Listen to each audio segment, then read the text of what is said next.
Okay, let's unpack this. Today we're diving into a topic that really touches on some fundamental questions about humanity and how we think. It's the intriguing and sometimes, well, surprising relationship between intelligence and religious belief. We've sifted through just a mountain of research, countless studies, analyses, you name it, our mission today, to cut through all that data, find the nuggets of knowledge, uncover the real insights on this widely discussed but often misunderstood correlation. Yeah, and what's truly fascinating here is that we're not just talking about a simple belief versus non-belief thing. We're actually delving into these really complex layers, cognitive styles, how society shapes our thinking, those deep human questions about meaning, about purpose. And the sources we're drawing on, they span decades of pretty rigorous research. We're talking multiple meta-analyses, insights from tens of thousands of participants globally. It's a robust evidence base, really allows us to explore this properly.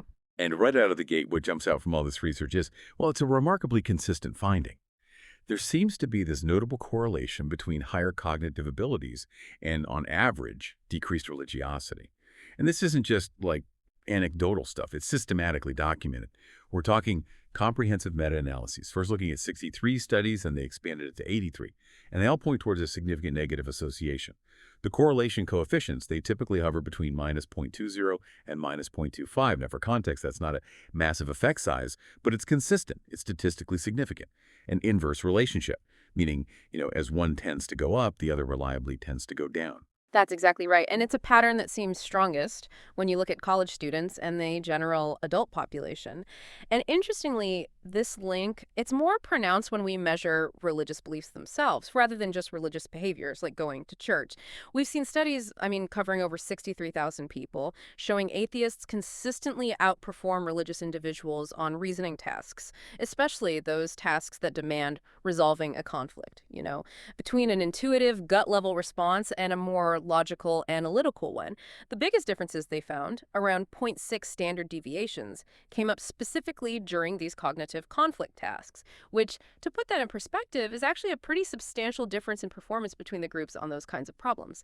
And it's important to clarify, this correlation seems specifically linked to reasoning abilities. It's not just about, say, working memory capacity. It's about how you process information and solve problems, not just how much you can hold in your head. Right. That consistent inverse link really makes you think, doesn't it? What is driving this pattern? What are the main theories trying to explain why we actually see this connection between intelligence and religiosity? Yeah, exactly. Researchers have put forward several pretty compelling theoretical explanations. One main idea is the analytical thinking hypothesis. This basically suggests that individuals with higher intelligence are, well, more likely to adopt an analytical cognitive style. This style, emphasizes deliberate reasoning, critical evaluation, a questioning approach. It tends to naturally undermine religious beliefs that often rely more on faith or intuition. And there's actually solid evidence showing this relationship between intelligence and religiosity is partly mediated by that analytical cognitive style itself. So essentially, the more analytically you tend to think, the less traditional religious belief seems to resonate. Huh. So it's almost like the brain, when it's got this powerful toolkit for critical analysis, it just sort of applies it everywhere, even to the foundations of belief. Is that a fair summary? Precisely. It's about that tendency to scrutinize.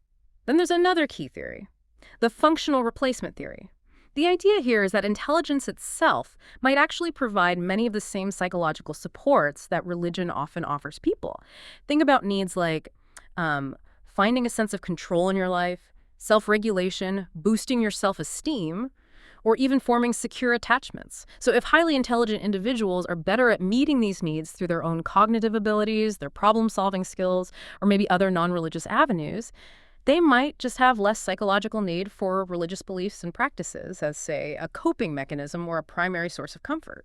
That's a really interesting thought, that intelligence itself can sort of step into roles that faith might traditionally play. Are there other major perspectives on this? Why? Oh, absolutely. The third prominent theory is nonconformity. This one suggests that intelligent people are often just more inclined to question authority, to challenge conventional wisdom. You know the type. This kind of inherent skepticism, or this tendency to critically evaluate established norms, it can naturally lead to resistance against religious dogma or traditional doctrines that sometimes demand, well, unquestioning acceptance. It's about a predisposition towards thinking independently, forging your own path, even if that path diverges from the mainstream. So, what these three theories kind of tell us, taken together, is that highly intelligent individuals often approach the world with a critical, independent mindset, and they seem adept at fulfilling their psychological needs through their own capacities, which might reduce their reliance on traditional faith structures. That makes a lot of sense, especially when you start looking at specific groups, like the intellectual elite, for instance. It's one thing to see these patterns in broad data, but it really hits home when we see how this relationship might have played out in the lives and thoughts of some truly brilliant minds through history. Let's start with some hard numbers.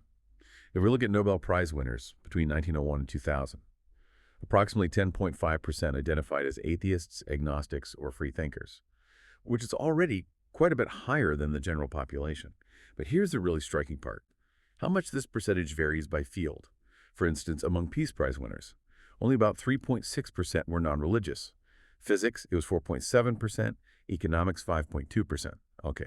Now compare that to a whopping 35% among literature laureates. It just really highlights how context and the specific domain can influence these patterns, doesn't it? It really does. And that pattern, the decreased religiosity among the highly educated, it extends beyond just Nobel laureates into broader academic trends. If you consider university faculty, for example, studies show that roughly 19% of college faculty say they don't believe in God. That's significantly higher than the, maybe 4% you see in the general population.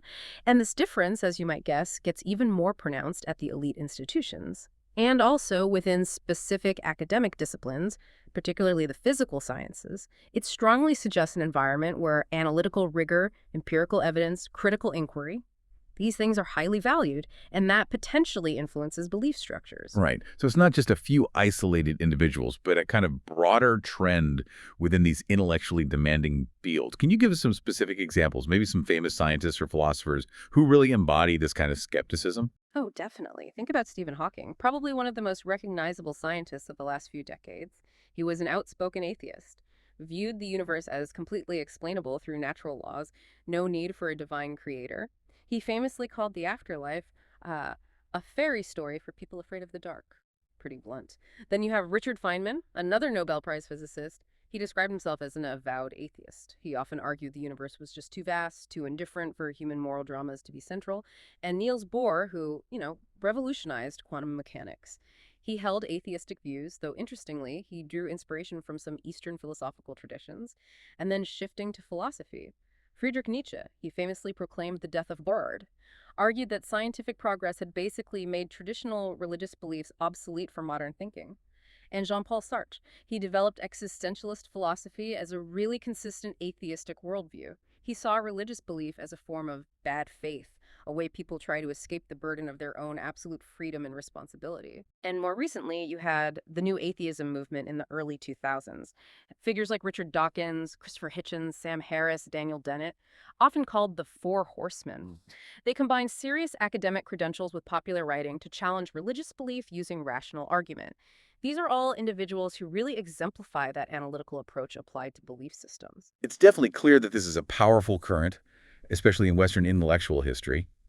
But is this just a Western thing? How does this relationship look across the globe or in different demographic groups? Broadening that perspective seems important. It is, and it introduces some really fascinating nuances. There was research looking across 39 nations, for instance.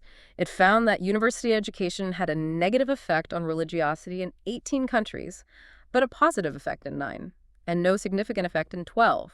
So while that secularizing trend is common, it's definitely not universal. And interestingly, the secularizing effect of education actually seems strongest in nations that are already highly religious, places like the United States, Turkey, Mexico, Italy, Israel, which suggests that maybe in cultures where religion is deeply embedded, higher education might act as a more potent catalyst for questioning traditional beliefs. Huh. That's a surprising twist, isn't it? That the effect is strongest in already religious nations. What could be behind that specific dynamic? Any ideas? Well, one hypothesis is that in these highly religious societies, traditional beliefs might be more, let's say, prescriptive and perhaps less accustomed to critical scrutiny. So when higher education comes along and introduces analytical thinking, the contrast with faith-based reasoning might be more stark, leading to a bigger shift. Whereas maybe in more secular societies, the impact is less dramatic because belief systems are already more diverse or perhaps less dogmatic to begin with. We also see some interesting gender differences in the data. Among highly educated populations, men are actually more likely than women to attend religious services regularly, which is the opposite of the general population pattern, right? Where women often show higher rates of religious observance. So it suggests that the relationship between education and religiosity might operate quite differently across various demographic groups. It highlights the complexity, the interplay of factors beyond just intelligence alone. Fascinating stuff. Okay, so let's dive a bit deeper then into the cognitive machinery itself. What's actually going on in our minds that leads to these kinds of belief patterns? You mentioned analytical versus intuitive thinking earlier.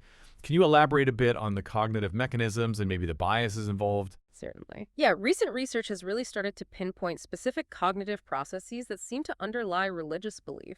Studies consistently show that religious individuals tend to rely more on intuitive thinking patterns rather than analytical ones. When you make quick judgments, rely on gut feelings. That's often intuitive thinking. And this seems to tie into several specific cognitive biases that researchers think contribute to forming religious beliefs. Things like mentalizing, that's our tendency to see minds and intentions everywhere, even in inanimate objects or abstract forces. Mind-body dualism, that intuitive feeling most people have that our consciousness is somehow separate from our physical body. Teleological thinking, which is perceiving purpose or design in natural phenomena, like thinking the sun rises for us or that everything happens for a reason. And anthropomorphism, attributing human characteristics, emotions, and tensions to non-human entities like gods or spirits. What's also really intriguing, though, is that the relationship between analytical thinking and belief seems to be, well, bidirectional. While analytical thinking generally correlates with decreased religiosity, it's not just a one-way street. It seems it can also facilitate belief change in either direction, which suggests that cognitive reflection, thinking things through analytically, might promote belief revision more broadly, not just undermining faith, but encouraging a critical look at all our beliefs, religious or otherwise. Okay, now, this is really important. We need to make sure we don't oversimplify here. This correlation, yes, it's consistent. It's backed by a lot of research, but it has crucial nuances and limitations. We absolutely have to acknowledge those. It's not as simple as saying smarter people just automatically abandon faith, right? That's a vital point, absolutely. Despite the consistency, the intelligence-religiosity correlation is actually pretty modest in its magnitude. Like we said, it typically explains only about 4% to 6% of the variance in religious belief. So, put that in perspective. Other factors often show much stronger links to religiosity. Things like your age, your gender, whether you're married, your cultural background. These can often have a much bigger impact on someone's religious outlook than their measured intelligence alone. And furthermore, the relationship really varies depending on what aspect of religiosity you're looking at. For instance, while analytical thinking tends to correlate negatively with, say, belief in supernatural entities or with religious orthodoxy, strict adherence to doctrines, it shows weaker, sometimes even null, associations with religious practices like prayer or service attendance, or with spiritual experiences, or even just someone's religious identity. Someone could be highly intelligent, highly analytical, but still find deep meaning in their spiritual life, or identify strongly with the religious community, even if they analytically question certain specific dogmas. It's definitely a complex tapestry, not some simple on-off switch. Right. So if we take all of this in the consistent correlations, but also these really important caveats, what are the implications? Looking at our modern world, looking towards the future, how might these patterns shape society as we move forward? Well, the documented patterns, they do suggest that as global education levels keep rising and as analytical thinking becomes maybe even more widespread, traditional religious adherence may very well continue to decline in many developed nations. That seems like a reasonable projection based on the trends. However, and this is crucial, we have to reiterate that this relationship is neither deterministic nor universal. It's not inevitable for everyone. High intelligence remains entirely compatible with sophisticated forms of religious belief, especially those forms that integrate philosophical, ethical, or maybe spiritual dimensions without necessarily relying on literal interpretations of ancient texts or dogmas. Ultimately, I think what this deep dive provides is valuable insight into the cognitive foundations of our belief systems. While, and this is key, crucially respecting the legitimate roles that both rational inquiry and religious faith play in the human experience, they aren't necessarily mutually exclusive for everyone. The evidence suggests that as societies become more educated, more analytically oriented, religious institutions and believers probably need to increasingly engage with intellectual challenges, not see them purely as threats maybe, but as opportunities to deepen understanding while still maintaining those vital spiritual and community functions they provide. We've definitely covered a lot of fascinating ground today, unpacking the complexities behind this, well, this widely discussed topic. We've looked at that consistent, though modest, correlation between intelligence and decreased religiosity. We've explored the compelling theories behind it, analytical thinking, functional replacement, nonconformity. We've seen how it plays out among intellectual elites and across diverse cultures, and we've shone a light on the cognitive mechanisms involved, and really importantly, understood the nuances and limitations of all this research. So thank you for joining us as we unpacked these patterns behind religious skepticism. And this really leaves us with an important question for you, the listener, to maybe ponder. In an increasingly analytically oriented world, how do you see this dynamic interplay between intellect and spiritual or belief systems evolving? How might it evolve in your own life or maybe in the society around you? We definitely encourage you to keep your curiosity going and continue exploring these fascinating intersections.